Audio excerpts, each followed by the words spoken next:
క్రైస్తలో ఈరోజు దేవుని యొక్క వాగ్దానము యెషయా గ్రంథము 41వ అధ్యాయం 10వ వచనం. నువ్వు భయపడకము, నేను నిన్ను ఆదుకుందును. దేవుడి వాక్యాన్ని దీవించును గాక. ఆమేన్. అవునండి, దేవుని యొక్క వాక్యం సెలవిస్తుందో, నువ్వు ఏ విషయంలో భయపడుతున్నావో, ఎలాంటి పరిస్థితులను బట్టి భయపడుతున్నావో దేవుడు చెప్తున్నాడు. ప్రియకుమారా, ప్రియకుమార్తె, భయపడకు. పరిస్థితులను చూసి భయపడకు. నీ వైపు చూసి నువ్వు భయపడకు. భయపడితే కృంగిపోతావు, చేతగాని వాడవుగా, చేతదాని కానిగా నువ్వు అవుతావు. కాబట్టి నువ్వు భయపడకు. ఎందుకు భయపడాలి? నీకు కాపాడే దేవుడు ఉన్నాడు, నీకు సహాయం చేసే దేవుడు ఉన్నాడు, నిన్ను ఆదుకునే దేవుడు నీకున్నాడు, నిన్ను నిలబెట్టే దేవుడు ఉన్నాడు.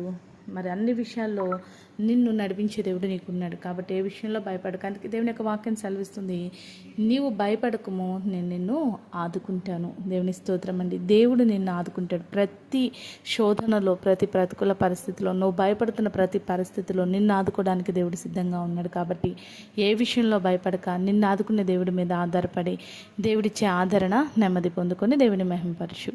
అటు రీతిగా దేవుడు నేను ఆదుకొనుగాక. ఆమేన్. ప్రార్థన చేసుకుందామండి. సకల ఆశీర్వాదాలకు కారణభూతుడమైన మా ప్రియ పరలోకపు తండ్రి, ఈ యొక్క ప్రార్థనలో కూర్చున్న ప్రతి బిడ్డను జ్ఞాపకం చేసుకో.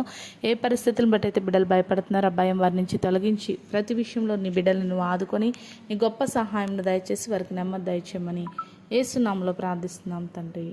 ఆమేన్.